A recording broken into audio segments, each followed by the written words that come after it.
2,000 cattle climb a hillside in the dark. Each one carries fire on its horns. The Roman sentries see the lights moving up and follow them. While they watch the hill, an army walks out the other way. 217 BC. Italy. Rome appoints a dictator whose whole plan is to never fight Hannibal, and it almost works. This is Roman Knights. We go back. We listen. We stay a while. Weeks before the cattle in a temple in Rome. Quintus Fabius Maximus has been consul twice. He is the only man in Rome who is not surprised by the news. Chapter 1. What the Praetor Said. The praetor's name was Marcus Pomponius. He had been at his desk in the city when the first man arrived. Not a soldier. A civilian runner, the kind that moved between camps and the city with dispatches. He was not carrying a dispatch. He was carrying himself, barely, after 2 days on the road with almost no rest. Pomponius had seen men arrive like this before. He had learned to pay attention to how they breathed before he paid attention to what they said. A man who breathed a certain way had seen something that was still happening to him. This man was still running. Internally, he sat the man down. He gave him water. He waited until the breathing steadied. Then he listened. He asked 2 questions. He got 2 answers. He said nothing for a moment. Then he stood. He told his secretary to summon the full Senate. He walked to the chamber at a pace between running and walking. The runner's name was not recorded. He had left the field 2 days ago. He had gone cross-country for the first part. Down the east slope of the hills through farmland he did not know. He did not want to be on a road where he might encounter cavalry still moving in the aftermath. He had seen enough of the cavalry. He had been in the 3rd row of the left file when the attack started. He had not understood what was happening for the first several minutes. The fog had been complete. The man beside him went down without making a sound. He had not seen why. He had held his position. He had held it for as long as there was a position to hold. When there was no longer a position, he had moved east. He was 24 years old and he had been running off and on for 2 days. When Pomponius gave him the water, he drank it in 3 swallows. He did not taste it.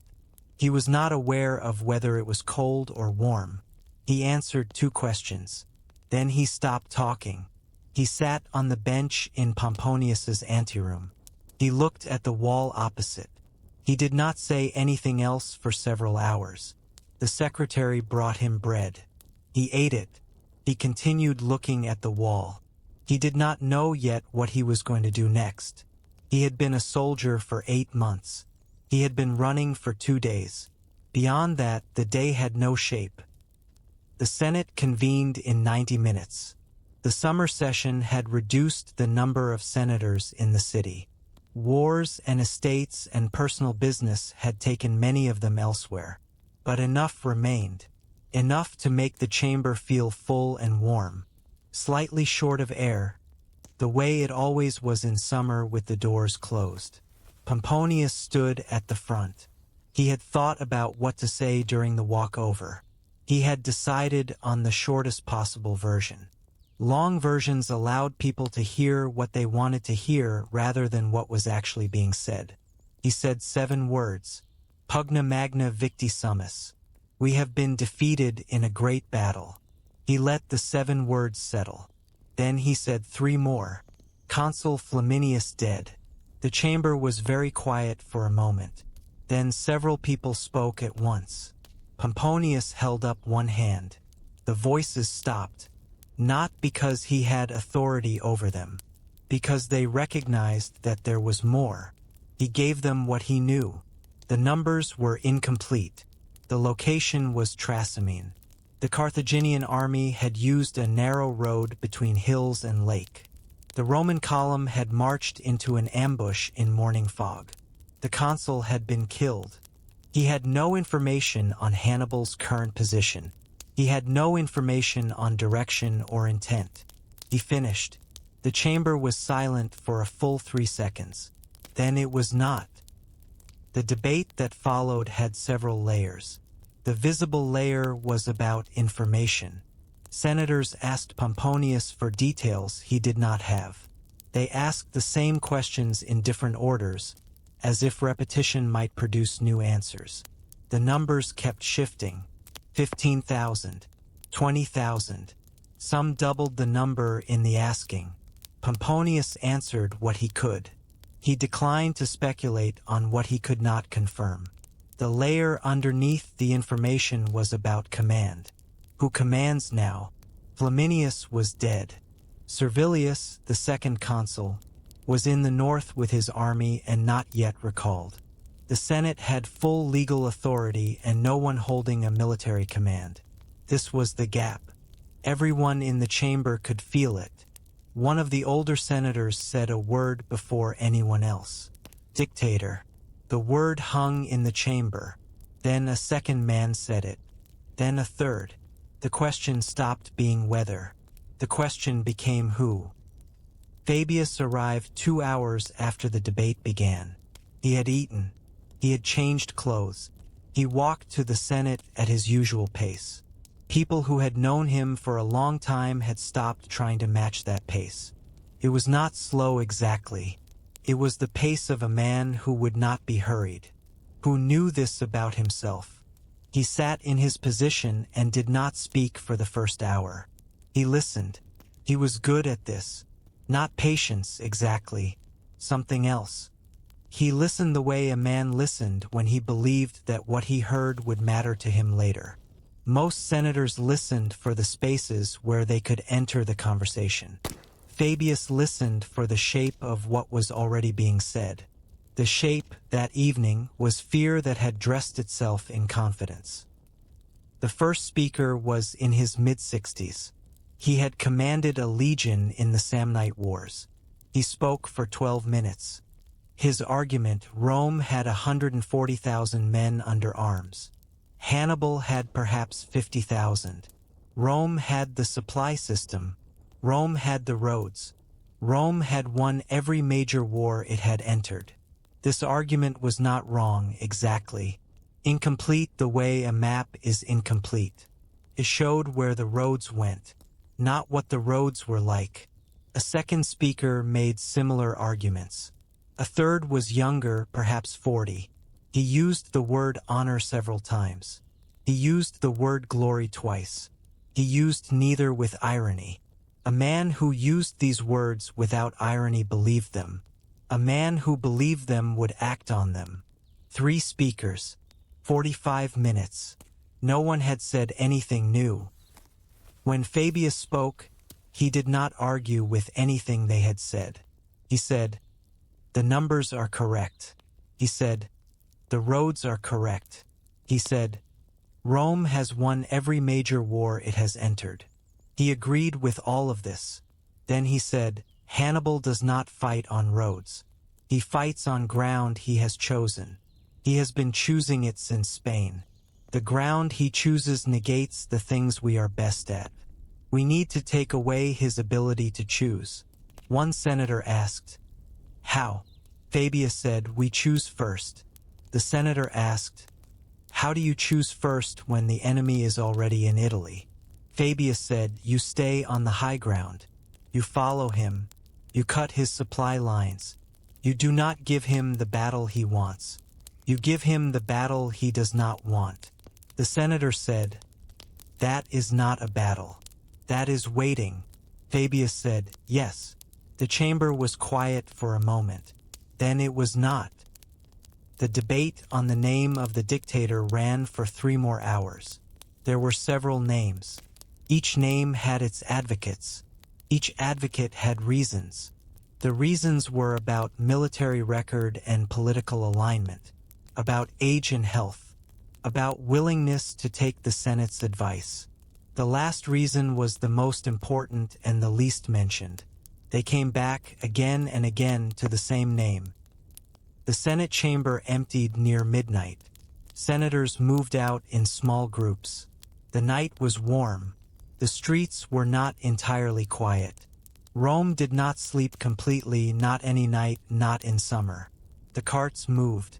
The night workers were at the bakeries. The Tiber was doing what the Tiber did.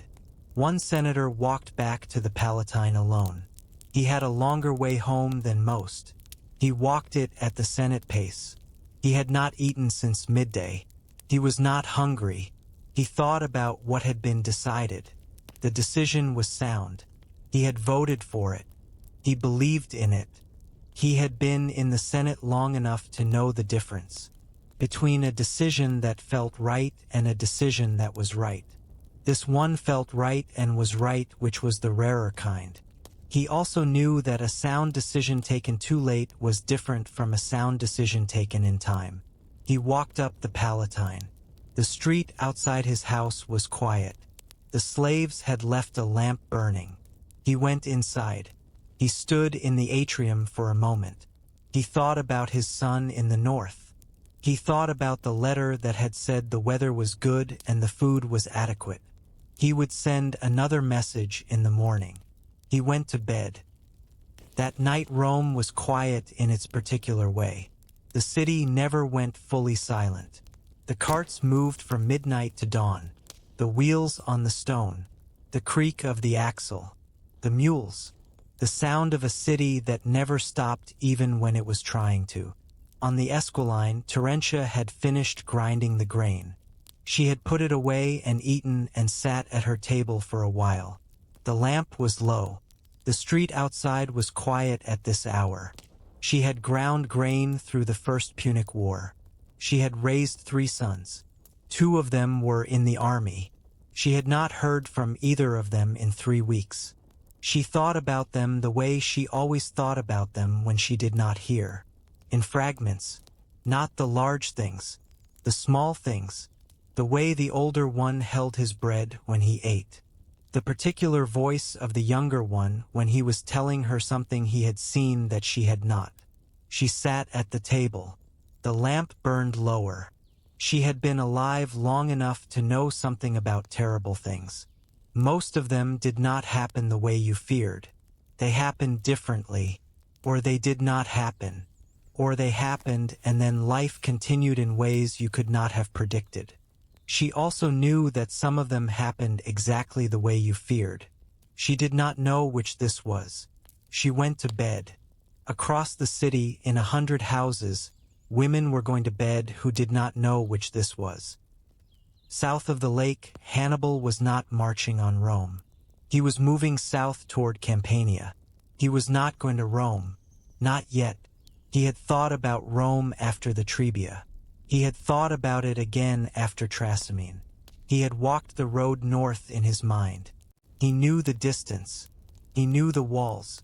He knew what it meant to put an army against city walls without siege equipment. A city of this size. You did not take Rome by marching at it after a victory in the field. You took Rome by making Rome's allies calculate that Rome was no longer the winning side. The Italian cities were watching. Campania was watching. He would go south. He would let them watch. In the house on the Palatine, Quintus Fabius Maximus was in his garden. He had been in the garden when the runner came. He was standing at the far end, next to the fig tree. The tree was older than the house. He had discovered this during renovations 15 years ago. When they dug around the roots, they had found how deep the roots went. He had told the builders to work around it. He stood next to it with his hands at his sides. The household slave came to the garden door. "A man has come from the Senate. He says it is urgent." Fabius did not move. "He has been running. He has news from the north." Fabius looked at the fig tree for a moment more. Then he walked back to the house. The runner was young, not a soldier. A civic runner, the kind the magistrates kept for urgent dispatches. He was sitting in the receiving room, holding a cup of water. Fabius came in and sat across from him. He waited until the runner had drunk. Then, "Begin." The runner gave the message. Trasimene, the consul dead, the scale of the loss, the numbers he had been given which were incomplete, and he said so. He finished. Fabius said nothing for a moment. Then, again, the runner looked at him. The report. From the beginning. The runner went through it again. Fabius listened to the second version differently than the first. The first version told you what a man had been instructed to say. The second told you what he actually believed. The differences between them were often the most useful part. This time the differences were small. The runner was reliable. Fabius asked 3 questions. The runner answered 2 clearly. The third he did not know. "That is all right," Fabius says. "You told me what you know. That is the correct thing." He told the slave to bring the runner food and a place to rest. He went back to the garden. He was not surprised. He had been saying for 2 years that Rome did not yet understand what kind of war it was in. He had not said this in the Senate. You said things in the Senate when saying them would accomplish something. He had been saying this since the Tribia. Rome would lose again before it understood. He had watched Flaminius build a career on speed and action, on moving before the moment was fully clear.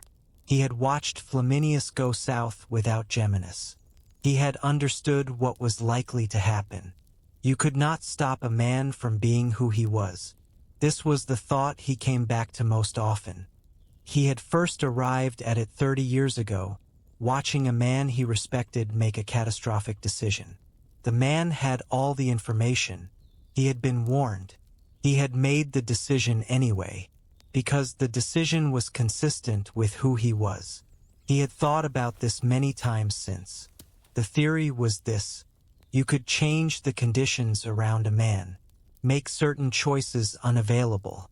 You could not stop him from being who he was. You could change what that meant. This was slower than arguing. It was also more effective. He pressed his hands flat against the bark of the fig tree. The city was making an unusual sound, even behind the wall. He could feel it more than hear it. The frequency of a large population that had stopped what it was doing. He thought about the road south of Trasimene. He had never walked it. He would walk it before he made any decisions. He needed to know the ground from his feet, not from a report. He needed to feel where the fear was. He had walked every piece of significant ground he had ever commanded on. He was about to command an army against a man who also walked his ground. He pressed his hands against the fig tree. He went back inside. He had 3 days before he needed to take formal command. He would use them. Chapter 2. The Dictator's first decision. Quintus Fabius Maximus had been consul twice. He was somewhere between 58 and 62 years old, depending on which record you believed. He had been in the Senate for almost 40 years. He owned a house on the Palatine and a farm north of the city. He had more knowledge about Roman military history than almost anyone alive. He had been saying for 2 years that Rome did not understand what kind of war it was in. The name of the dictator was agreed on in 2 days. The message went north to Servilius, who was still with his army. Servilius received the message. He made the appointment. The message came back south. The assembly confirmed. 3 days. The first thing Fabius did as dictator was think about who to choose as master of horse. He lay in the quiet house and went through the names. He needed a man who was able. He needed a man who was aggressive. He needed a man willing to enforce the strategy he was about to announce. Many men would find it deeply unsatisfying. The man he was considering was Minucius Rufus. Minucius was able. He was aggressive. He had a different theory about how to fight Hannibal. He had made this theory known in private conversation for months. He was also popular. Popular with the men who agreed with him. Popular in the Senate with the faction that thought Fabius was being too slow. If Fabius chose someone safe, the popular support for a different approach would concentrate elsewhere. It would grow on its own outside his view. If Fabius chose Minucius, The popular support for a different approach would be directly under his command. He could watch it. He could manage it. He could not prevent it from existing, but he could prevent it from acting without his knowledge. He thought, keep the opposition close. His father had said something like this once. You do not bury the things that disagree with you. You put them in a room and watch them carefully. He lay in the quiet house. He thought about Hannibal. He had been thinking about Hannibal for 2 years, and he was still not certain he understood him. This was unusual for him. He generally understood men, not their private lives, not the things they wanted for themselves. He understood the shape of their decisions, the pattern of how they moved. Hannibal's pattern was clear and also strange. He moved fast when speed was needed and slowly when patience was needed. He chose ground before the enemy knew he was choosing it. He asked what the enemy wanted and then did something else. He burned farms but left wells. He destroyed armies but released the prisoners who were not Roman citizens. Each of these was a decision. Each decision had a calculation behind it. He pressed his hands flat against the cover. The calculation behind releasing the Italian prisoners was the one he kept coming back to. You did not release prisoners unless you wanted something from the people who cared about them. Hannibal wanted the Italian cities to believe he was a different kind of conqueror, not one who absorbed populations, one who offered terms. This was the most dangerous thing about Hannibal. Not the battlefield victories. Those were recoverable. 3 defeats in 8 months was a serious blow. It was not fatal. Rome had recovered from worse. The danger was that Hannibal was offering the Italian cities a choice. He had no right to offer them a choice. They were Rome's allies, but he was offering anyway. And if even a few of the cities decided the offer was worth considering, the war became something different. What he was certain of was that giving Hannibal the large battle he wanted would make it worse. A 4th Roman defeat would accelerate the calculation in exactly the wrong direction. He lay in the quiet house. He went to sleep. The second thing Fabius did as dictator was walk south for 4 days. Not with the army. Alone, with 2 guards and a horse he did not ride. He walked the road south of Rome to the Via Latina. He walked the ground around Capua. He looked at the hills east of Campania. He looked at the high ridgelines. He was looking for what the ground wanted to do. He had walked every piece of significant ground he had ever commanded on. He had learned what the ground wanted to do. Some ground wanted to channel. Some wanted to open.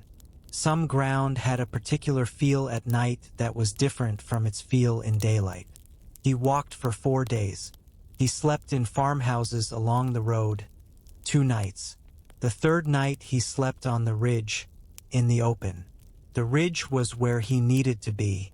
There was no farmhouse there. He came back on the 5th day. He had what he needed. The army assembled south of the city. He took command of it on a morning when the air was already hot. June in central Italy was the wrong month to be forming an army on a plain. He accepted this. The wrong month was the month that existed. He addressed the officers. He said, "We are not going to give Hannibal what he wants. Hannibal wants a battle on ground of his choosing. We are not going to fight on his ground. We are going to follow him. We are going to be on the ridgelines above wherever he moves. We are going to cut his supply lines. We are going to wait for ground that is ours." He said it in plain sentences. He did not explain why. He expected the officers to follow it. An officer named Minucius Rufus was standing in the 2nd rank of officers. He was the master of horse, 2nd in command. He was 52 years old. He had fought in Illyria and in Sardinia. He had commanded a wing in a battle in northern Italy 3 years earlier. He was good in the field. He was impatient in a way that was useful in battle and a problem in the weeks before battle. Fabius watched his shoulders. The shoulders were already doing something. A very small movement. The kind a man makes when he has heard something he disagrees with and is deciding whether to say so. He would not say so. Not this morning. He would wait. He was a man who picked his moments. This was not his moment. But the shoulders were there. The army moved to the ridgeline above the Campanian plain. It positioned itself. It stayed. Below, on the plain, Hannibal was burning farms. He was burning them systematically. Each morning, a new column of smoke. Each morning, the Campanian plain looked a little more like something that had ended. The army on the ridge watched the smoke. This was its own kind of difficulty, not fear. Fear came and went. This was a flat, sustained frustration, the kind that settled into a man's joints. Sharp with the men near him for no reason he could explain. The soldiers of the Republic had a word for men who did not fight when they had the chance. They applied it privately to their commander. Fabius knew this. He did not address it. He walked the camp every 3 days. Not to inspect. He had officers for that. He walked to be seen. To let the men look at him and form whatever conclusion they were going to form. A commander who walked his camp was a commander who was present. Presence was not the same as confidence, but it was related to it. He walked the camp slowly, at his particular pace. The one that was not slow exactly. The pace of a man who would not be hurried. The men watched him and said nothing. That was the correct response. That was the response he had walked the camp to produce. That evening Fabius stood outside his tent and looked at the plain. The smoke from the furnace was still rising. The fires there had been going for 3 days. The olive groves burned differently from the grain fields. Slower. The wood was dense. The fires sat in them and worked through them rather than consuming them quickly. The smoke from old olive groves had a quality different from the smoke of grain. He had never been to the furnace. He knew men who owned land there. He knew the names of the estates. He watched the smoke. He thought about the men who had built those olive groves 60 years ago. The men who had planted them knowing they would not live to see them at full production. The men who had done it anyway because that was how you built something that lasted. He watched the smoke. He went back inside. He lay in the quiet house and thought about Hamilcar Barca. He had been thinking about Hamilcar on and off for 2 years. Hamilcar was dead, had been dead since before the current war began. He had never met Hamilcar. He had met men who had. 3 of them over the years in different contexts. He had asked them all the same questions. He had been building a picture. The picture he had assembled was this. A man who had spent 20 years building a war he did not live to fight. Who had established Carthaginian control of Spain systematically, city by city, resource by resource. Who had understood that the next war with Rome would not be the same war as the last one. He had left the preparation to his son. The son was in Campania now, burning the furnace. Fabius pressed his hands flat against the cover. He thought, the son understood the same thing the father did. You do not win a war by fighting it the way the last war was fought. You win it by fighting it in a way your enemy does not expect and cannot easily counter. Hannibal had crossed the Alps. No one had expected that. He had used the lake fog at Trasimene. No one had expected that. He had spared the Dictator's farm. No one would expect that either until they saw it. The pattern was not luck. The pattern was a man who looked at each situation. He found the thing his enemy had not thought to look for. He was about to command an army against this man. He pressed his hands flat. He thought, I need to be the thing Hannibal is not expecting. He is expecting a Roman general who will fight on open ground. He is expecting Flaminius. He has designed his campaign around producing Flaminius. The farms, the smoke, the visible burning, the insult of it. He was not going to be Flaminius. He went to sleep. The army on the ridge learned over 6 weeks what this kind of war felt like. Felt like nothing happening. There was a technical description of what was happening. The army was denying Hannibal the engagement he needed. The army was cutting small supply lines, reducing his numbers slowly. The technical description was accurate. The men on the ridge did not experience the technical description. They experienced waking before dawn and moving to their positions. They experienced watching the smoke rise from the plain below. They experienced eating their rations and sharpening their equipment and waiting for an order that did not come. The waiting had a texture to it. It was not the waiting before a battle, which was a different thing. Before a battle, you waited and you knew the waiting would end. You could feel the end of it. That waiting had a direction. This waiting had no direction. Each day was the same day, the same ridge, the same smoke below, the same order: hold position, stay on the high ground, do not give Hannibal what he wants. The men who had been soldiers for 5 or 6 years could hold this. They had been in waiting before, not this kind, but waiting. They had learned that waiting was sometimes the whole strategy. They could hold it because they had seen strategies work that looked like nothing for a long time. The men who had been soldiers for less than a year could not hold it as well. They had joined expecting battle. They had trained for battle. Now they were on a ridge watching fires. These were the men who were asking why. He walked the camp on the 14th day. He moved at his usual pace. Not slower, not faster. He walked through the sections that had been on the ridge the longest. The men who had been here from the beginning. They had the look of men who had come to terms with something. Not contentment, something quieter. Acceptance without enthusiasm. He walked through the sections that had arrived more recently. The men who had not yet come to terms. They watched him with the direct attention of men trying to read a decision. From a face that was not showing one. He gave them nothing. A commander on a walk through the camp was a commander who was present.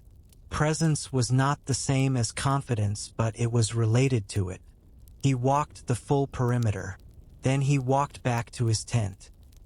His officers had a name for this. They did not say it where he could hear them. He knew anyway. Men who had served in the field long enough knew what was said about them. The word was cunctator, the delayer. He had heard the word for the first time on the 4th day.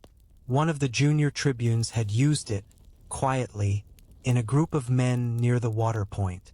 He had been passing. The tribune had not seen him. He had kept walking. The word was not wrong. He was delaying. He was delaying deliberately, with specific intention, for reasons he had explained to the senior officers and would not explain again. The word was not the problem. The problem was the tone. The tone was contempt. Contempt meant the men had decided he was wrong. Men who had decided their commander was wrong were still useful. They followed orders. They did the work. But they had already calculated where the failure would come from, and the failure they had calculated was him. He could not change this by explaining. He had learned this a long time ago. Explaining did not change minds that had already been made. You changed minds with results. You needed a result. Something small enough to fit inside the strategy and large enough to feel like war. He was still looking for that thing. Every day his officers came to him with arguments for descending. Every day there was a road Hannibal was using that could be cut. A supply train that could be attacked. A foraging detachment that had separated from the main force. Every day the arguments were different and every day they were reasonable. He listened to each one without interrupting. This was a discipline he had held for 30 years. You did not interrupt arguments before they were finished. A half-heard argument was a half-understood argument. Half-understood arguments produced bad decisions. He listened, then he declined. The manner of declining mattered. He had found this over a long career. You could decline in ways that left the argument intact for tomorrow, or in ways that closed the argument permanently. Closing it permanently was efficient. It was also wrong. Tomorrow's argument was usually a variation of today's argument with different facts. If you closed today's argument, you did not hear tomorrow's variation. And tomorrow's variation might be the one that changed something. He kept today's arguments open. On the 8th day, Minucius came to him before the morning count. He was already outside his tent. He rose before dawn when the army was in the field. This was another discipline from a long time ago. A commander who slept later than his men did not know what his men knew before breakfast. Minucius stood at the tent entrance. He was the master of horse, second in command. He was 52 years old. He had fought in Illyria and in Sardinia. He had commanded a wing at a battle in northern Italy 3 years earlier. He was good in the field. He was impatient in a way that was useful in battle and a problem in the weeks before battle. The supply column from Capua moved yesterday, Minucius says, without escort, 40 carts. The road through the valley. Fabius had seen the report. Yes, we could have cut it.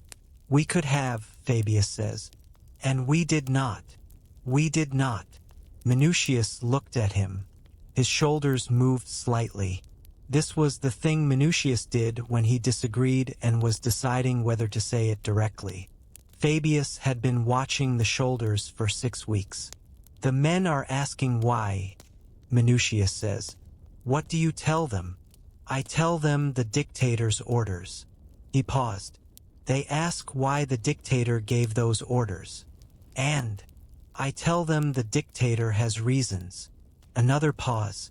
They ask me what the reasons are. Fabius said nothing. I do not know what to tell them, Minucius says. This was honest. Fabius acknowledged that. Minucius was many things. He was not dishonest. He was saying, I am defending a position I do not understand. I am running out of words for it. Tell them, Fabius says, that we are not in the business of giving Hannibal what he wants. Minucius waited. He was waiting for more. That is all, Fabius says. Minucius's shoulders moved again. He went back to his quarters. Fabius sat outside for a while after. He thought about the supply column. 40 carts, without escort. It was a gift. He knew it was a gift. Hannibal had sent the supply column without escort because he wanted Fabius to attack it. He wanted Fabius to come down from the ridge and expose his cavalry to the open ground near the road. Hannibal had Numidian cavalry. The Numidians on open ground against Roman cavalry on open ground was not a contest. It was an outcome. He had explained this to Minucius once. Minucius had listened. He had not disagreed with the analysis. He had said, but 40 carts. The 40 carts were the point. Hannibal had sent 40 carts because 40 carts was enough to make the argument compelling. If he had sent 20, the argument was less compelling. If he had sent 60, it was suspicious. 40 was the number that fell inside the range of plausibility.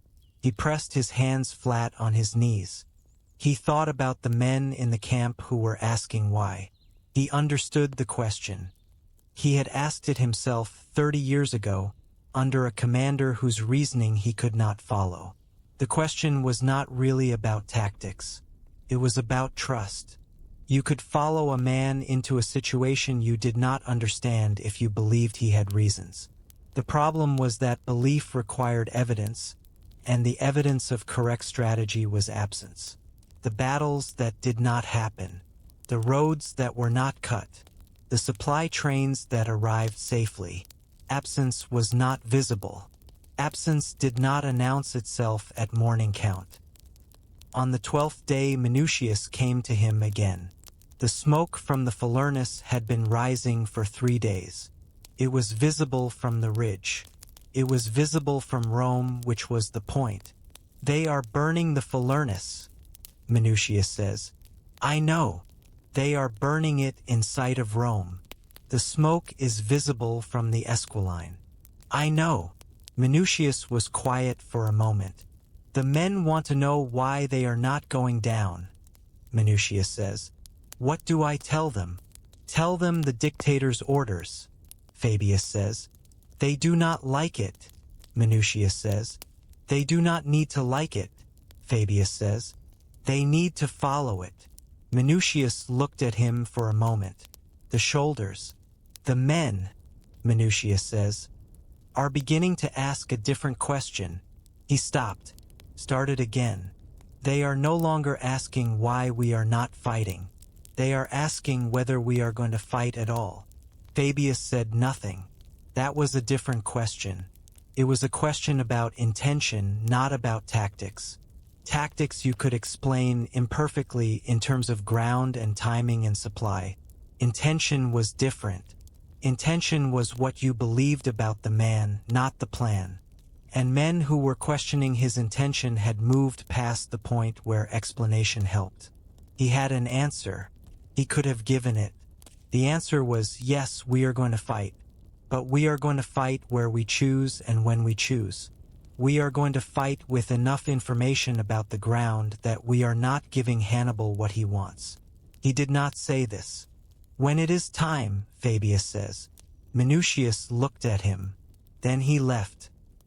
The soldiers who had joined the army in the previous year had expected a different war. This was the thing no one was saying, but everyone understood. They had expected a war like the ones the old men described.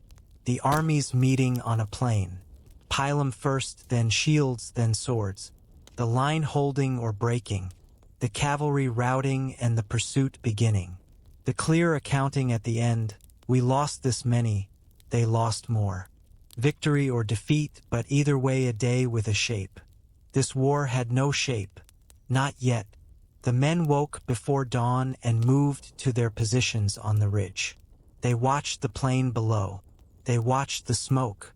They watched the column of Hannibal's army moving and stopping and moving again. They were 20 minutes from being able to descend and engage. 20 minutes every day for 6 weeks, and the order never came. This was its own kind of difficulty. It was not fear. Fear came and went. Fear had a beginning and an end, and you could do something with it. This was a flat, sustained frustration. The kind that settled into a man's joints and made him irritable in the evenings. Quiet in the mornings. Sharp with the men near him for no reason he could explain. The soldiers of the Republic had a word for men who did not fight when they had the chance. It was not a compliment. They applied it privately to their commander. Fabius knew this.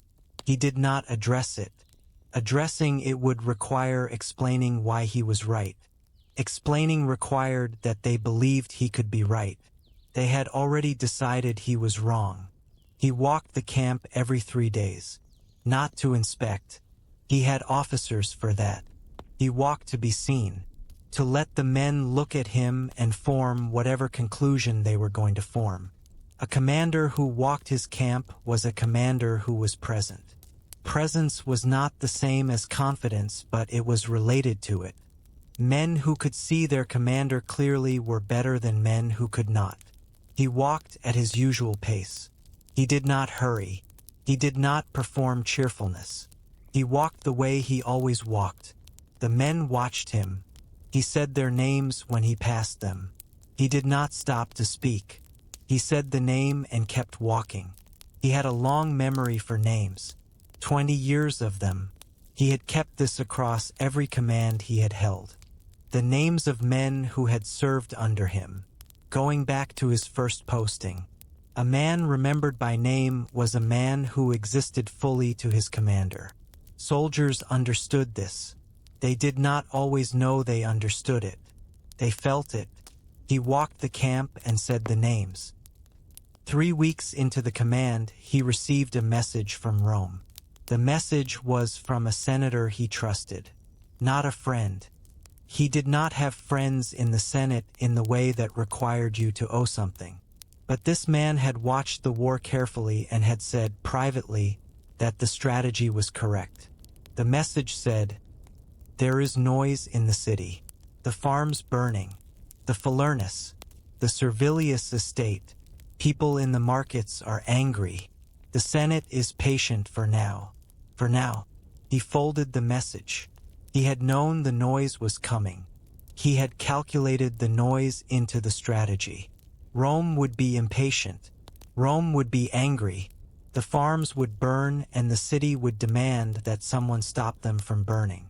The demand would fall on the dictator. The dictator would hold. This required that he be willing to bear the noise. He was willing. He had been willing when he accepted the appointment. Dictator was not a comfortable position. It was a position that required you to do the thing that no one else was willing to do. If the comfortable thing worked, they would not have needed a dictator. He pressed his hands flat on the desk. He thought about the next 6 weeks. At the end of them, the appointment would expire. He would go back to being a private citizen. Another man would be in command. That man might fight. He might fight well. He might fight on bad ground and lose badly.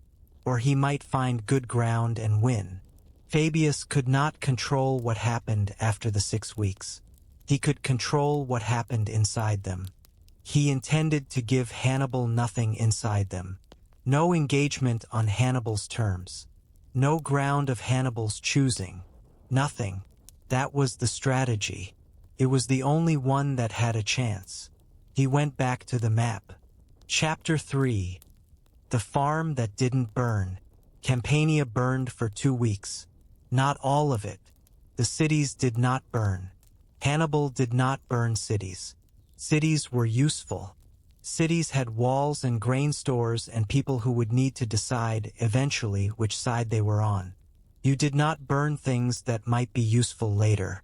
The farms burned. The Ager Falernus burned first. It burned because it was the most productive agricultural district north of the Volturnus River. Grain, vines, olive groves that had been producing for 100 years. The smoke from the Ager Falernus was visible from the Esquiline Hill on a clear day. Hannibal had asked about sightlines before moving the army south. He always asked about sightlines. The Ager Falernus was not simply farmland. It was a financial instrument. The Romans who owned land there did not farm it themselves. They had clients who farmed it. The clients had workers. The produce went to Rome, to Capua, to the coastal ports. The wine went further. Falernum was the wine Rome drank when it wanted to remind itself of how Rome lived. There were 3 grades. The wine from the mountain slopes was the first grade. The wine from the middle hills was the second. The wine from the valley floor was the third. The Romans argued about which was better. They had been arguing for 2 centuries. This meant they were still drinking it after 2 centuries, which was the point. The vines were old. The oldest had been in the same soil for 60 years. Some of them had been tended by the same families for 3 generations. This was what Rome meant when it said prestige. Not the land. The continuity. Hannibal burned the continuity. He burned the grain first because grain was logistics. Then the storage barns because they contained what the grain would have become. Then the farmhouses. Then the olive groves, which took longer because the wood was dense. Each morning his officers gave him the count. How many farms? How many grain stores? How much fodder for the horses? He listened to the count without expression. He had been doing this long enough that expression during counts was unnecessary. The number was the number. On the 3rd morning he walked ahead of the column alone. He did this in unfamiliar territory, not to scout. He had scouts for that. He walked to feel the land under his feet. The weight of the soil, whether it was dry or damp. You could not read these things from a horse. A horse put distance between you and the ground. distance was useful in battle. In planning, it was a liability. He counted the farms on the left side of the road. 8 this morning, a habit from childhood. He had counted things on the left since he was 11 years old. The first farm had been burned 3 days ago. The chimney was still standing. Stone survived better than timber. Beside the chimney, a half-burned beam leaned at an angle. The angle was the same angle the beam had always been at. The fire had consumed everything around it and left the structural angle intact. He walked past it. He stopped beside a burned olive grove and bent down. He pressed 2 fingers into the soil. The ash was thin and dry on the surface. Below it, the soil was dark and dense. He rubbed it between his fingers. Campania was different from Apulia. This soil was darker, volcanic, the kind that produced 3 harvests a year in good conditions. The vines were older. The olive trees were older. Land that had been worked seriously for a long time.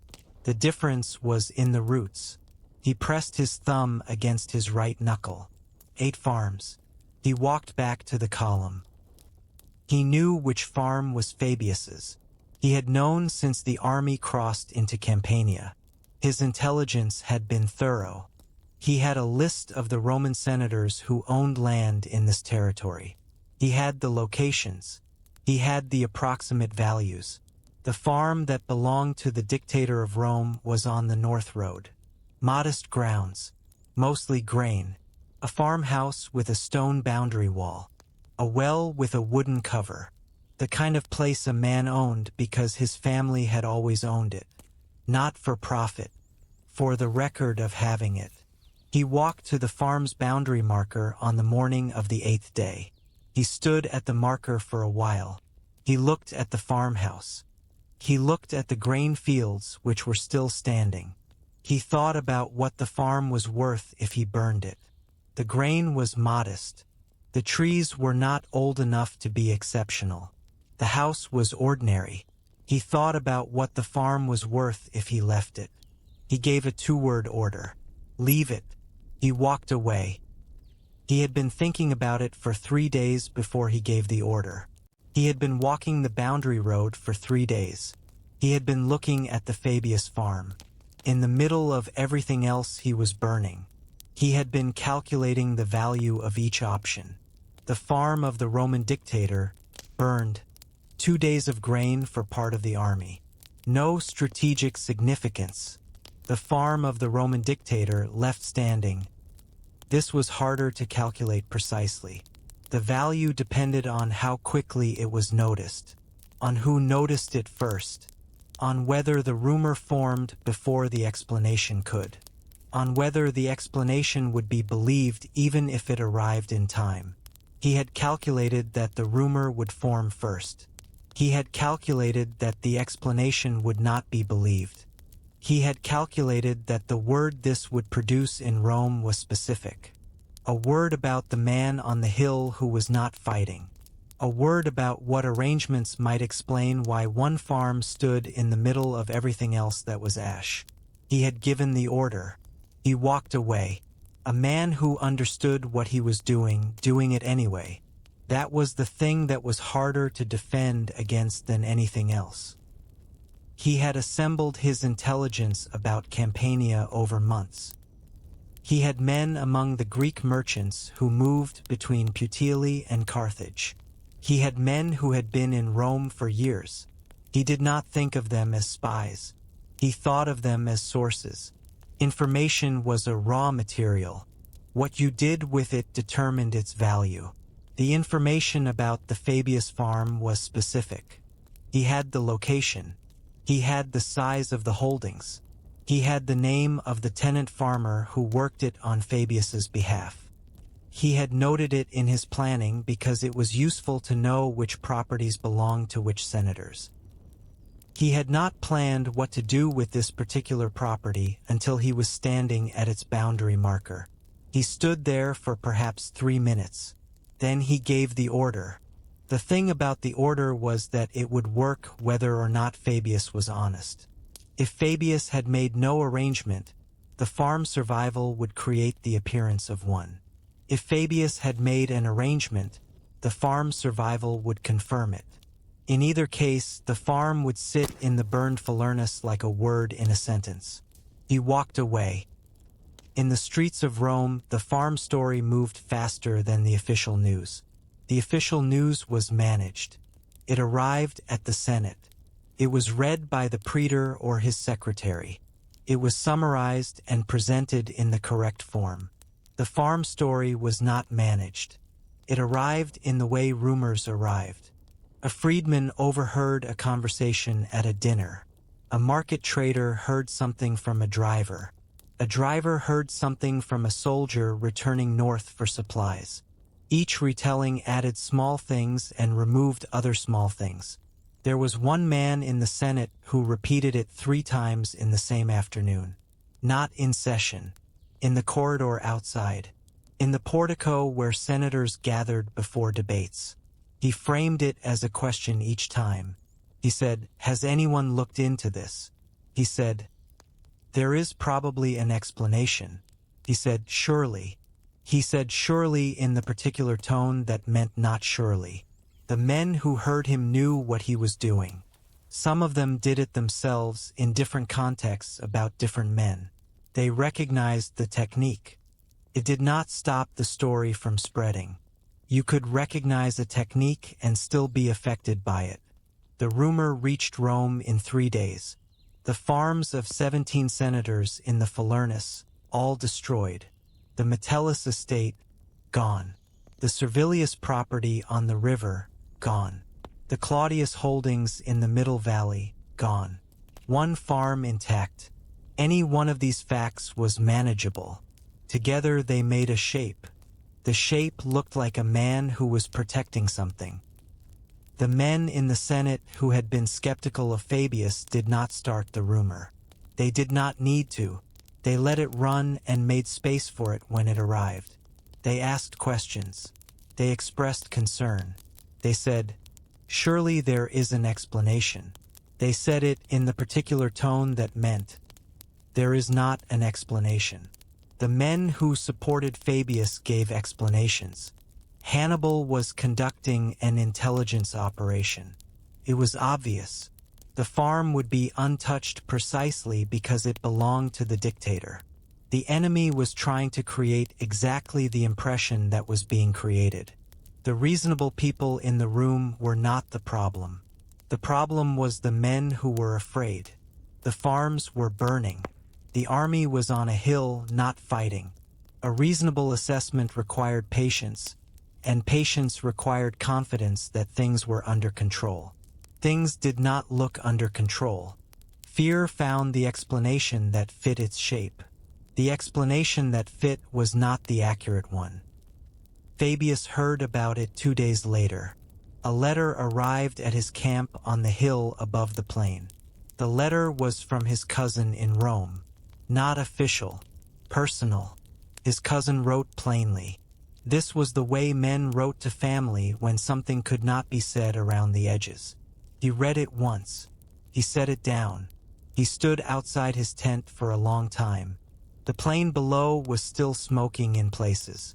His farm was visible from here, intact, in the middle of the ash and the smoke and the ruins of his neighbor's properties.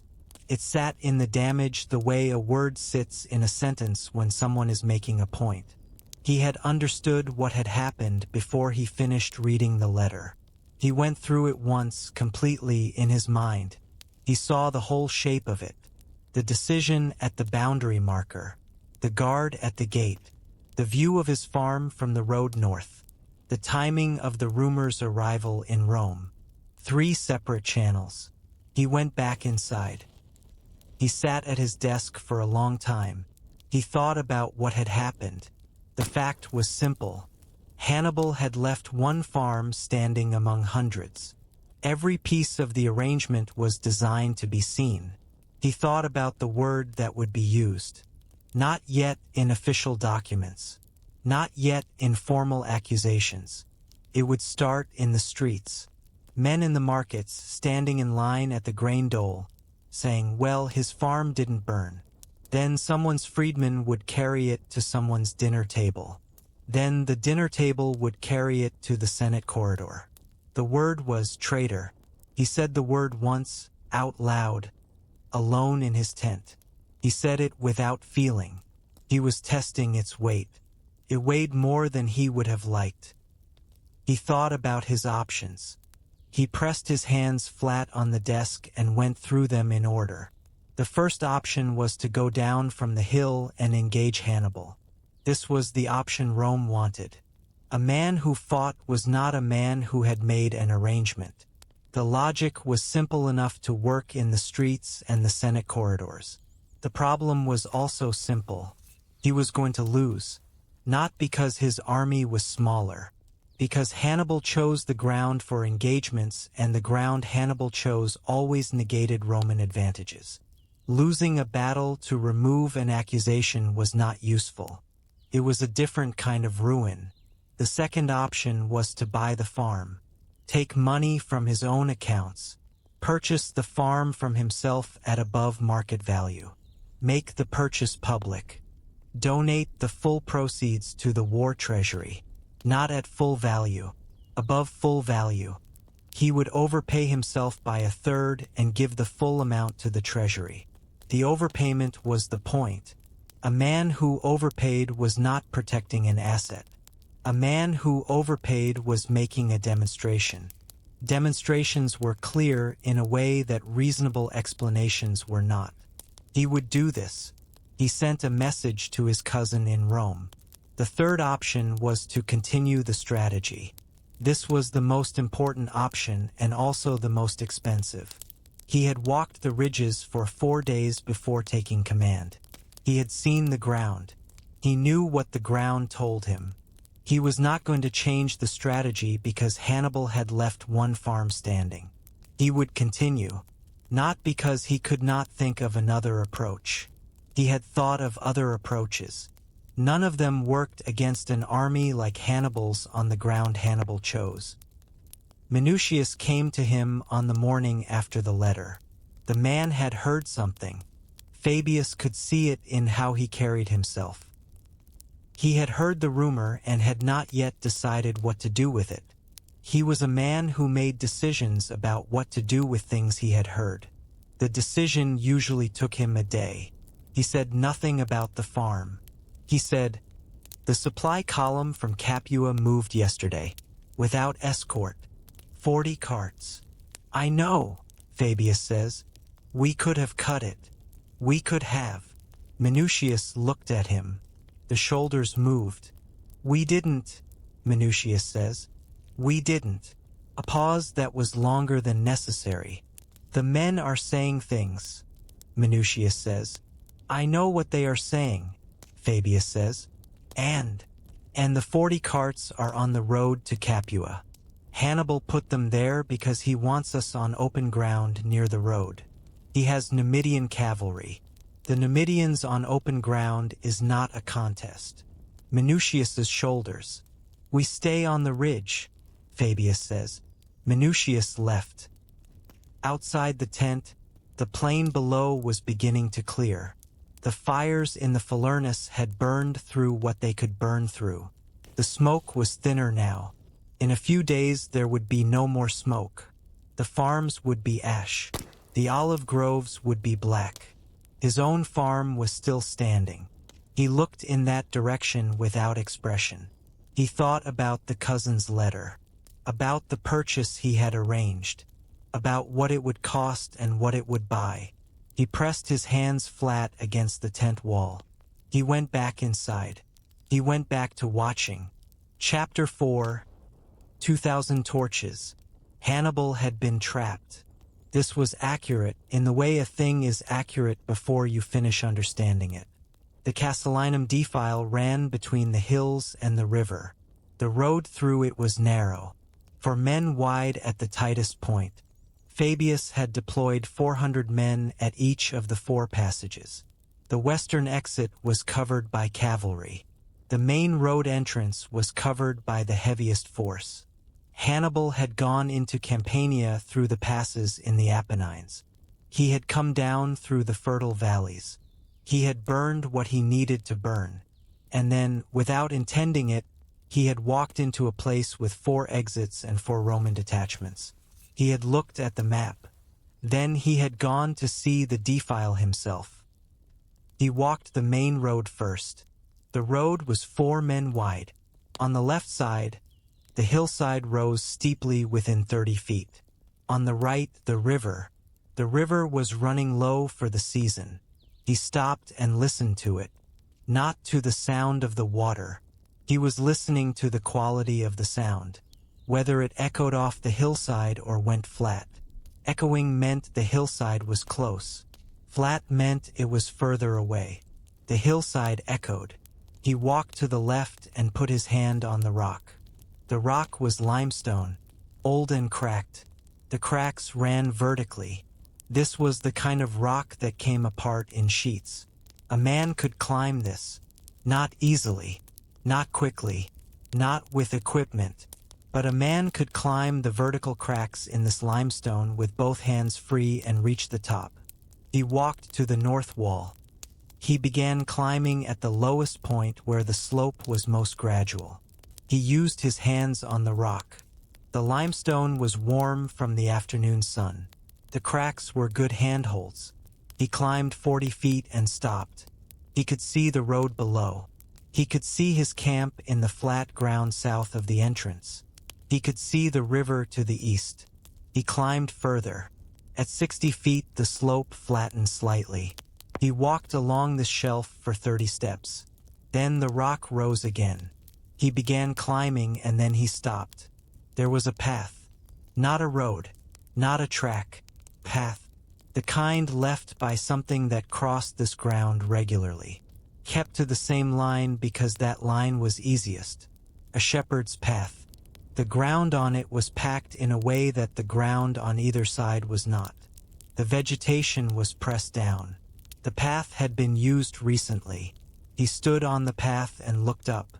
The path continued to the top of the north wall. From there, a man could descend into the defile from above the Roman position.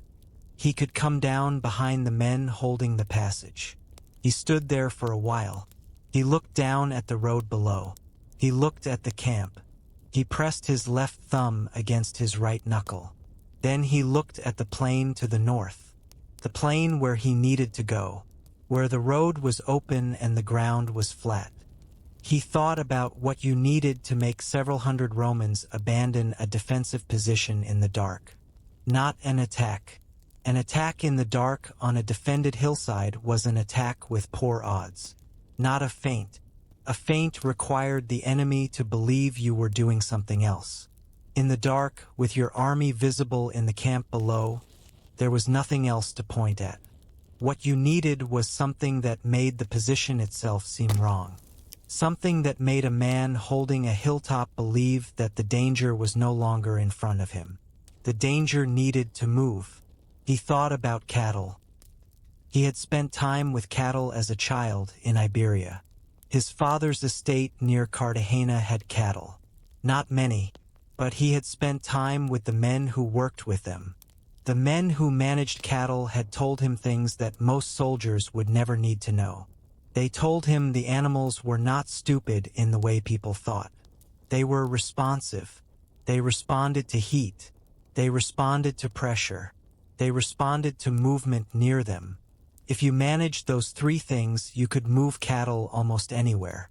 He had remembered this. He had remembered it the way you remembered things that had no immediate use. You filed them somewhere and let them sit.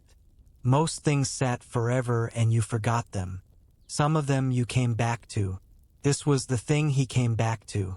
Fire managed all 3 conditions. Heat, the pressure of panic. Movement, because the fire moved when the animal moved. The animal moved because the fire was on it. The system was self-sustaining. From a distance, in the dark, 2,000 animals with fire on their horns would look like 2,000 torches. Moving up a hillside, not an army, not a formation, something that did not have a name, something that moved without being commanded. Something that spread without being directed. He walked back down to the camp. He called his senior officer. The man came immediately. Hannibal explained what he needed.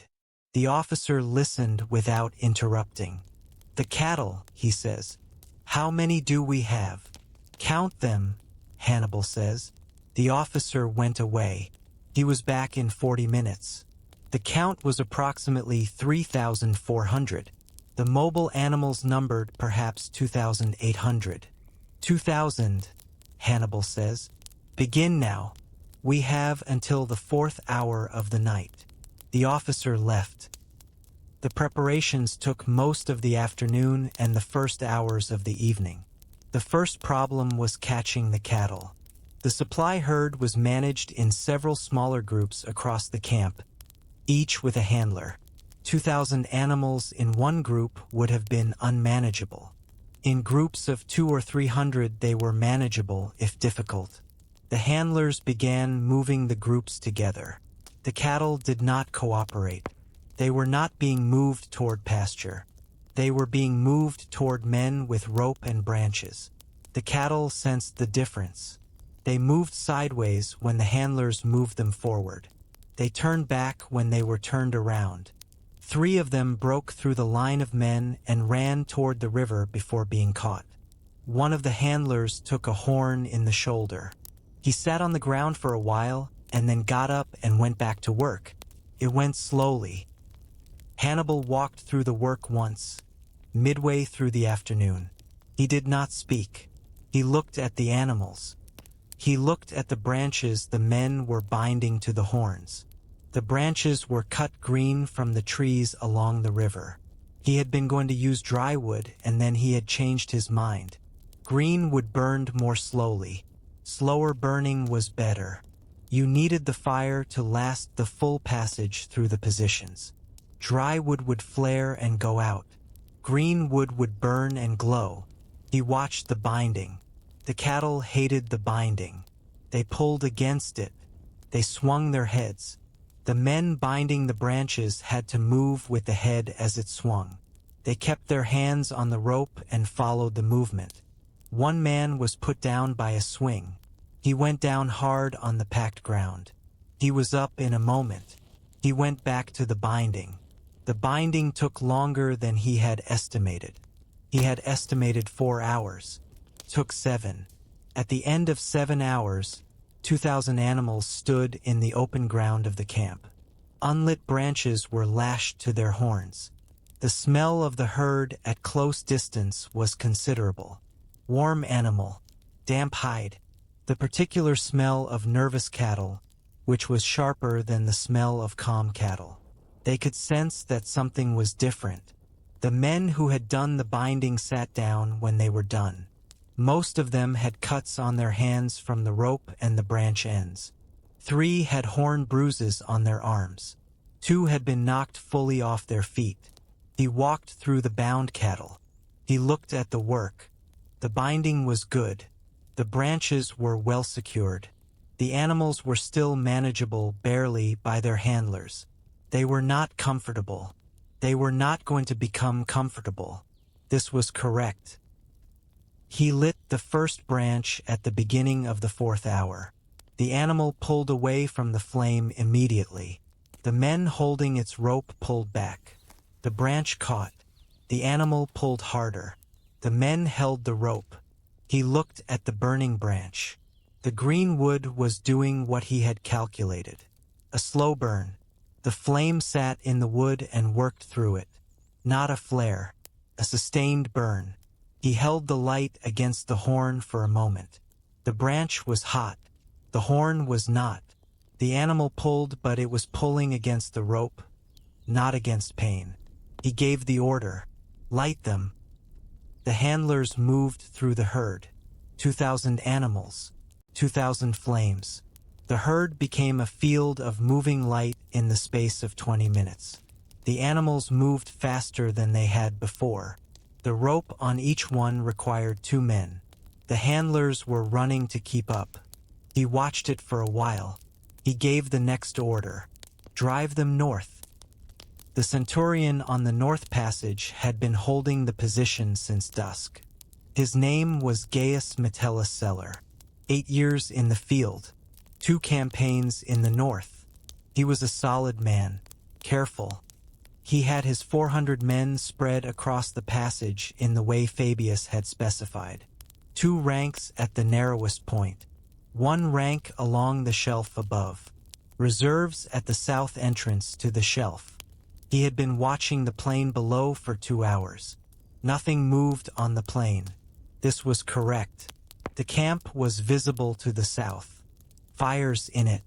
The normal sounds of a large encampment at night. He had checked his men at the 3rd hour. All present. All in position. He had stood at the north passage and listened to the night. Then he saw the lights. Not torches. Not signal fires. Too many of them and moving wrong. Moving the way lights moved when whatever carried them was not being told where to go. Moving in multiple directions. Spreading. Moving up. He had never seen anything like this. The lights were on the hillside to his north, coming toward the north passage from above. This meant they were on the upper section of the north wall, above his position, which should not have been possible. The upper north wall was not a passage. He looked at the lights for 30 seconds. He could hear his men looking at the lights. The particular silence of men who were watching something they did not understand. He made a decision. It was the wrong decision. He would know this later. At the time it seemed right. Given what he could see, he pulled his men back. 20 steps back from the edge of the passage. Away from the edge where the animals were approaching. He reformed the line. He told the men to hold. He held for 12 minutes. In those 12 minutes, several animals crested the hillside and came through his position. His men held the line. They stepped aside for the animals. An animal with fire on its head would not stop because men were in front of it. He held. Then he heard the sound from the main road below. Not the cattle. The cattle were still making their sound. The pressing, ragged noise of panicked animals. Under it, from the direction of the main road entrance, there was a different sound.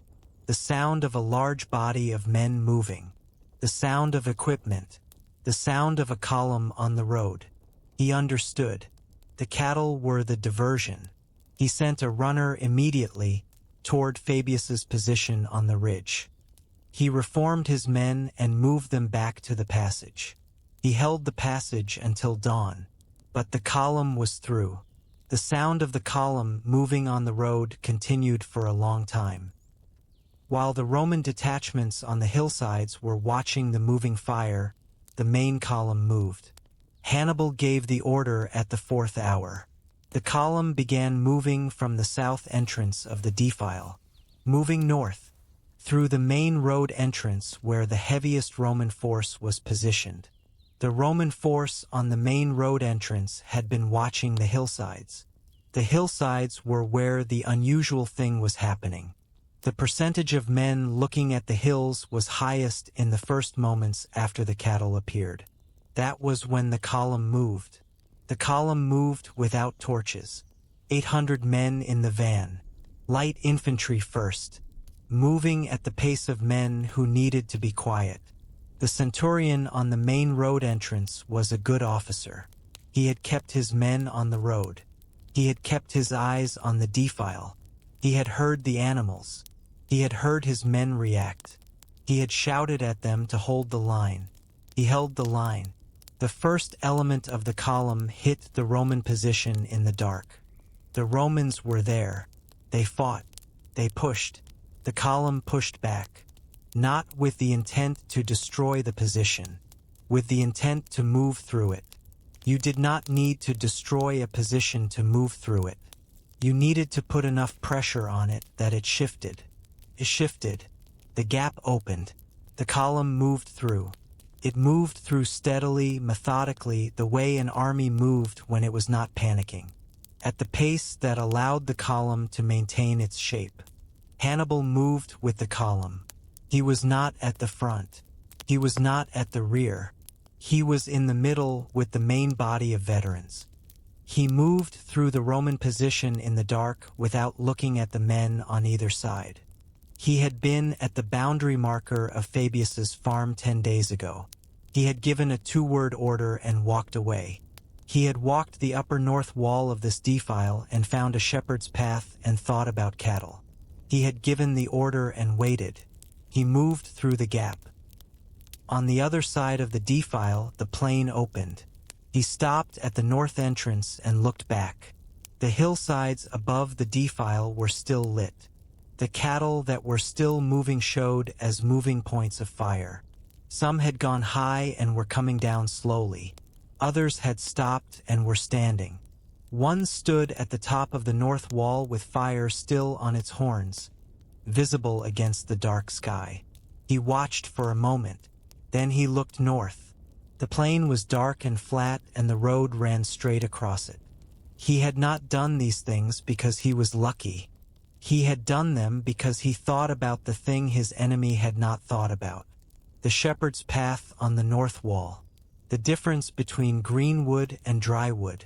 The way fire moved when it was tied to something that moved. The cattle were still burning behind him. He pressed his thumb against his knuckle. He gave the order to march. The column moved north on the flat road. Fabius had been awake since the 2nd hour of the night. He had heard the fires start. He had been on the main ridge above the north entrance. He saw the first points of light appear below. He had watched them move for a long time. He had understood what they were before his officers did. Not because he was smarter. He had been thinking about Hannibal for 2 years. Thinking about Hannibal meant thinking about what Hannibal would do with no obvious exit. A man who crossed the Alps by a non-existent route would not accept a defile as his final position. He had not been able to anticipate what the something would be. Now he knew. He had stood on the ridge with his hands flat against his sides. He had watched the hillsides. He could hear the column. Not clearly, present, underneath the hillside noise, the low, steady sound of a large body of men on stone. He stood on the ridge until the column sound faded. Then he sent his own runners to the 4 passages. He did not go down from the ridge himself until first light. He came down from the ridge at first light. The air was cold, the particular stillness of very early morning. The smell of the night was particular.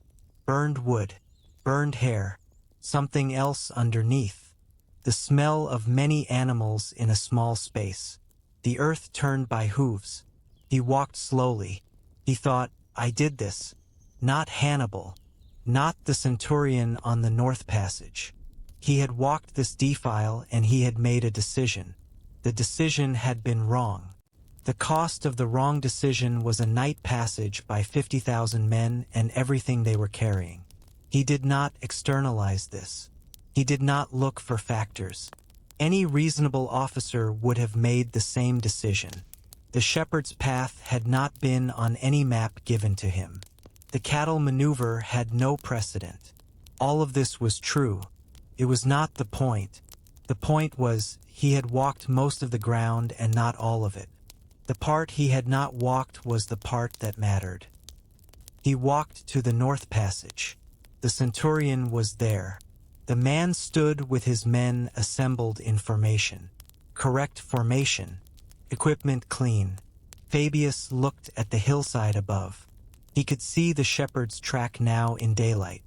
It began 50 feet above the passage and ran diagonally to the ridge. Clear in daylight once you were looking for it. In the dark, from below, looking at fires on the hillside, you would not know it was there. He had climbed to 60 feet on the south side of the north wall. He had looked at the main road. He had thought about what 400 men at the passage could accomplish. He had not climbed the upper north wall. He stood at the base of the track for a long time. He said nothing. He walked to the base of the track and looked up.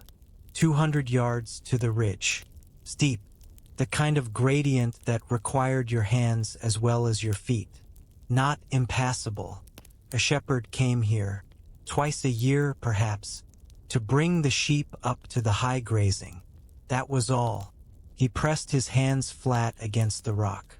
He thought, I had walked to 60 feet and called it sufficient. The track began at 50 feet. I had walked past the point where the track began. I had not seen it because I was looking at the view, not at the rock. He understood this. He had understood it in theory for 30 years. He understood it in practice now. Standing at the base of a shepherd's track on a steep limestone wall, he thought, next time I will walk to the top. He walked back to where the centurion was waiting. He looked at the man. He said, you held longer than most men would have. This was true. It was not comfort. It was accurate. The centurion understood the difference. He went back to his men. Minucius came from the east passage at first light. He is through, Minucius says. Yes, Fabius says. All of them. Yes. Minucius was quiet for a moment. If the north passage had held. It did not hold, Fabius says. He paused. The man on the north passage did what any reasonable man would have done with that information. He paused again. I did not give him the right information. Minucius had not expected this. He had expected Fabius to defend the position, to explain the shepherd's track, to say that no reasonable man could have anticipated it. Fabius said something else. Minucius looked at him. What happens now? Minucius says. We follow him. On the ridgelines. The same way. Minucius's shoulders moved. This time more visibly. The same way, Minucius says. Yes, Fabius says. Minucius left. Fabius sat on the rock of the main road entrance. He pressed his hands flat against the stone. The stone was cold. The sun had not reached it yet. He thought about the 6 weeks of the command. He had held the hills. He had denied Hannibal every large engagement. He had positioned his detachments in every pass and road he knew about. He had walked the ground. He had missed one shepherd's track on a steep hillside in the dark. This was the kind of error that killed strategies. Not the large mistakes. The large mistakes you saw coming. The small ones were in the gaps between what you knew and what there was to know. He had said to himself, I need to walk it. He had walked most of it. Most of it was not enough. He thought about what came next. The same strategy. This was the decision that required the most from him, because what had happened would be used. He knew how it would be used. The cattle maneuver would become a story in Rome. The story would be Hannibal escaped. The dictator had him and Hannibal escaped. He had not done nothing. He had deployed 400 men at every passage he knew about. He had walked the ground. He had made the decision that seemed correct. None of this would be in the story. The strategy required patience. The strategy required that Rome watch farms burn and detachments fail, and men question their commander and still hold. It required holding for the full 6 weeks. 2 more weeks. He was going to continue. He was going to continue because it was the only thing that had a chance. He pressed his hands flat against the cold stone. He thought, next time I will walk to the top. He went back to the ridge. Chapter 5. The Senate makes its move. The news from Casilinum arrived in Rome in 3 days. It arrived with the story already attached. The story was, Hannibal had been trapped. The dictator had him. Then Hannibal had escaped. The dictator was continuing the same strategy that had allowed Hannibal to burn Campania for 2 weeks. This version was not entirely inaccurate. It was not entirely accurate either. The cattle maneuver had no parallel in any account of warfare in the previous century. The Roman officer had not abandoned his position in the way the story described. But accuracy was not what made a story travel. Clarity made stories travel. The shape of this story was, we had him and we let him go. That shape moved. The debate lasted 3 days. The first day was orderly. The supporters of Fabius spoke. They were capable men. They had been watching the campaign and they understood it better than most. They presented the case for the slow strategy, with the clarity that came from genuine belief and adequate information. They said, Hannibal has been in Italy for 6 weeks. He has won 1 major engagement at the Trebia River, 1 complete victory at Lake Trasimene. He has now been in Campania for 3 weeks and has not won anything. He has moved around. He has burned farms. He has accomplished nothing decisive. This is what Fabius's strategy looks like when it is working. They said, the Casilinum defile was 1 failure in 6 weeks. The strategy did not fail at Casilinum. A shepherd's track on a steep hillside was not accounted for. This is different from the strategy failing. They said, the farm question is obvious enemy intelligence work. Any senator who cannot see this has not been thinking clearly about how Hannibal conducts operations. He did not spare the farm because of an arrangement. He spared it because sparing it caused exactly the kind of doubt that is now being expressed in this chamber. This was all correct. The chamber listened. Then it kept arguing. The second day was different. On the second day, the other arguments came out. Not from the men who had been skeptical of Fabius from the beginning. Those men let others make the arguments first. They waited. The arguments on the second day came from men who were afraid. Not of Hannibal specifically. They were senators. They had lived their lives at a distance from actual armies. The fear was harder to name. It was the fear of being in a situation that was no longer understood. A war where your best commander did not fight was a war where the rules had changed. Men who operated in institutions depended on rules. The second-day arguments had a different shape from the first-day arguments. The first-day arguments were logical. The second-day arguments were emotional in their structure even when they used logical words. They said, how long can this continue? The farms are gone. The grain from the Falernus is gone. The harvest season is ending. What happens in winter if the army is still on the ridge watching fires it did not try to stop? They said, the men are asking whether they are going to fight at all. This is a different question from tactical questions. This is a question about the nature of the command. They said 1 farm. 1 farm in the entire Falernus still standing. They did not complete this argument. They did not need to complete it. They placed it in sequence and let the sequence do its work. The third day was where the decision happened. On the third day, the distinction between the Senate and the tribal assembly became relevant. The Senate had been discussing the question of the command for 2 days. The Senate could express its view, could make recommendations, could pass measures of support or censure. What it could not do constitutionally was remove a dictator from command. A dictator was appointed by the consuls. A dictator's authority came from the appointment. The Senate had not made the appointment. The Senate could not unmake it. The tribal assembly was different. The tribal assembly was the oldest voting body in Rome. It voted by tribe, which meant by geography. It had given Rome its tribunate, its distribution of power, its fundamental claim to being a republic. Not a kingdom. The tribal assembly could do things the Senate could not. The vote was proposed on the morning of the third day, not by the men who had been skeptical of Fabius from the beginning, by a tribune whose name would appear in the records. His significance in this moment was the office rather than the man. The tribunal power was the mechanism. The man was the occasion. Rome had never done this before. The position of dictator existed precisely because it required a single authority. Divided authority was not what a dictator was. A dictator who was equal to another commander was not a dictator. He was one of two men with the same title and half the army.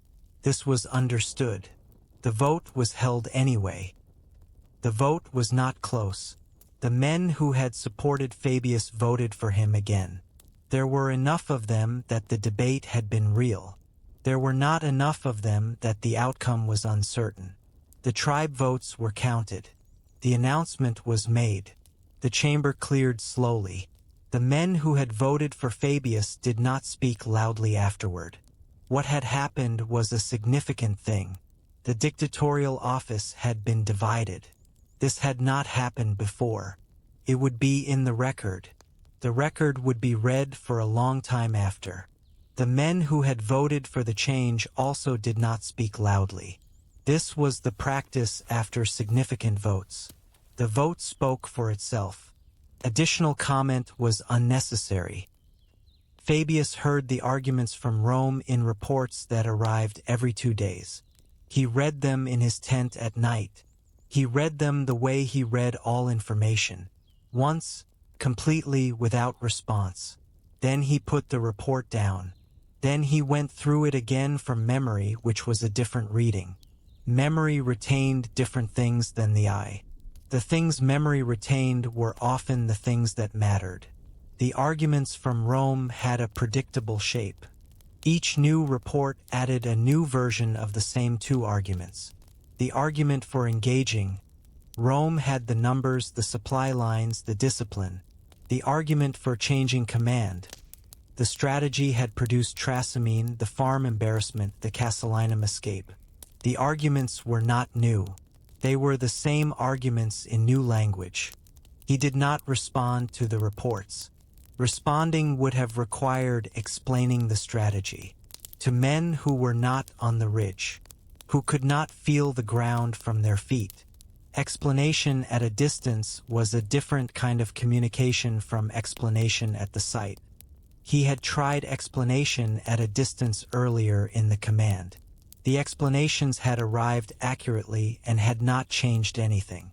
He wrote short acknowledgments. He confirmed receipt. He reported the army's position and condition.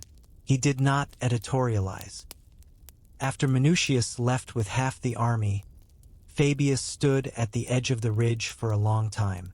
He could see both camps from here, his own to the west, Minucius's to the east, still being established. The new camp was noisier than his, the energy of a formation in a different mode. Men who believed that what they were about to do was the right thing, moving with the efficiency of men acting on that belief. He understood this. He had been that kind of officer 30 years ago. He had moved with exactly that energy. He had believed in exactly that way. The belief had not been wrong. The belief had been incomplete. It had taken him years to understand the difference. He was not going to explain this to Minucius, not because Minucius was not intelligent. Minucius was intelligent, because the explanation required the ground to have demonstrated itself. And the ground had not yet demonstrated itself to Minucius. He watched the new camp take shape in the afternoon light. He thought about the letter he had sealed and not sent. He pressed his hands flat against his sides. He went back inside. Fabius received the news in his camp on the ridge. A courier brought the official document. He read it. He set it on the desk. He stood outside his tent for a while. His officers were at their positions. The camp was in its normal state. Men moving between their duties. The cook fires going. The sounds of an army in maintenance. He had known something like this was coming. He had known it since the night the cattle moved through the defile. Before that, when the farm rumor reached him, the shape of what was happening in Rome had been clear from the sequence of events. He had hoped the timing might be different. He had hoped the 2 remaining weeks of the command would pass before the formal action. They would not. He went back inside. He sat at his desk. He thought about the vote, not about whether it was wrong. The most important question was what it required of him now. It required that he comply. He would comply. He would divide the army. He would give Minucius the eastern ridge. He would keep the western one. He would let Minucius fight when Minucius chose to fight.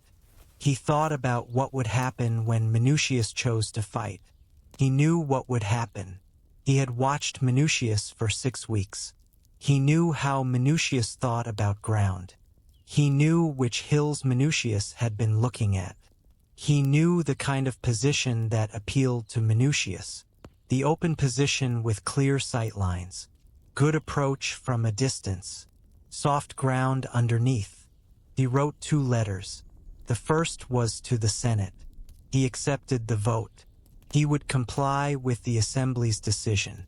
He would arrange the division of the army. The second was to Minucius. Come to my camp when you are ready. We will arrange the division. He thought about adding to the second letter. He thought about writing, there is a hill to the southeast. Low ground on the approach. The ridge behind it looks like cover. It is not deep enough. Do not fight there. He reread it. Then he did not send it. He sent the first letter. He sealed the second and kept it. He thought, some things a man has to learn from the ground. Not because the learning is better than being told. Because the telling is not received. Not until the ground has demonstrated it. He would tell Minucius in person to walk the ground before he fought anywhere. Minucius would hear it. He would not do it. This was what would happen. He had accepted it. Minucius arrived the following afternoon. He came formally, with his senior officers. The way a man came when the thing being done was significant and required recognition. Fabius came outside to meet him. He did not make him wait. He came outside. Men who were equal met outside. He did not say congratulations. Minucius had not expected congratulations. He knew the difference between something that merited congratulations and something that was a change. Half the infantry, Fabius says. Half the cavalry. The eastern ridge is yours. The western ridge is mine. We do not cross. Minucius looked at the map his officer was holding. He looked at it carefully. He was a man who looked at maps carefully. The problem was not the looking. The problem was the distance. And when we fight, Minucius says. When you fight, Fabius says. It is your decision. When I fight, it is mine. That is what equal means. Minucius nodded. He turned to leave. One thing, Fabius says. Minucius turned. The ground, Fabius says. Before you fight anywhere, walk it first. Minucius looked at him. He said nothing. He left. Fabius watched him go. He watched the direction Minucius looked when he turned from the camp. Not toward the eastern ridge. Toward a hill to the southeast. Lower than the main position, with clear sight lines to the plain below. He had seen Minucius look at that hill before, 3 times in the past week. Each time, at the edge of the camp, Minucius's eyes had gone to the same point. He would be at that hill within 2 weeks. He would find a reason, patrol, a reconnaissance, an opportunity. He would go to that hill and he would find something worth fighting for. He pressed his hands flat against his sides. He thought about sending the letter, the one he had written and not sent, the one that said, the hill to the southeast, soft ground on the approach. The ridge behind it is not deep enough. He thought about it for a while. He decided again not to send it. The decision was not from indifference. He cared about the men who would be at that hill when Minucius chose to fight there. He cared about the battle that would result. He cared, and he was not going to send the letter, because a letter would not change the decision. Minucius would receive the letter. He would read it. He would think, Fabius is telling me not to fight. He would put the letter in the category of things Fabius says when he wants to avoid fighting. And he would go to the hill. The letter would not help. Some things required the ground to teach them. He went back inside. He sat at the desk. He thought about what he had now. He had half an army. He had the Western Ridge. He had 2 more weeks of the appointment. He had a colleague who would fight in approximately 2 weeks. At a hill to the southeast. Soft ground on the approach. After that, Minucius would need help. He would provide it. Not because he had arranged to provide it. He had observed what was in front of him and calculated what it implied. The calculation implied that the help would be needed.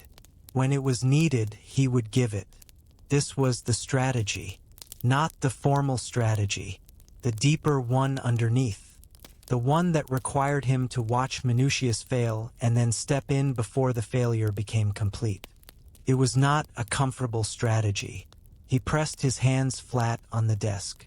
He thought about the 6 weeks, what they had contained, the farms, the smoke, the hills, the men asking whether they were going to fight at all, the shepherd's track, the cattle moving up the hillside with fire on their horns, the letter about the farm, the purchase he had arranged, the report to Rome, the vote, and now this. He was still in the position he had been in when the appointment began. Watching, calculating, holding the things he could hold and releasing the things he could not. He had 2 more weeks. He would use them. Outside, the camp made its night sounds. Iron on stone, the creak of the axle somewhere, the sound of the cook fire going low. The plain below was almost dark. The fires were mostly out now. The farms were ash. The olive groves were black. The furnace that had been producing wine for 2 centuries would take years to recover. He did not know which groves would come back. He did not know which would not. He sat at the desk until the fire went out. Then he went to bed. He thought about the hill to the southeast. He thought about the soft ground on the approach. He slept eventually. He always did. Writer's note: I do not read Fabius as a coward. I watch him stand at the base of a shepherd's track on a steep limestone wall in the early morning. He had walked most of the defile. He had not walked all of it. That was the difference. He did not blame the centurion. He did not blame the map. He said, I did not give him the right information. The vote came. He complied. He gave Minucius half the army and told him to walk the ground before he fought anywhere. He knew Minucius would not walk it. He decided not to send the letter. He was going to have to pull Minucius out of a hill he could have warned him away from. He knew this. He did it anyway. I have been thinking about what that kind of patience costs. Next time, 2 armies. Same camp. Minucius finds a hill he likes.